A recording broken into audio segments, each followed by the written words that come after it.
Suppose that the production of roses generates a positive externality in that travelers enjoy the scenic rural vistas where roses are grown, then the market price of roses. Well, conveniently, and then they want you to fill it in the blank.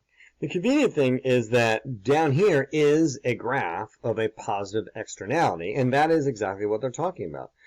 It is, now if you ignore the labeling, but the idea that there are scenic rural vistas.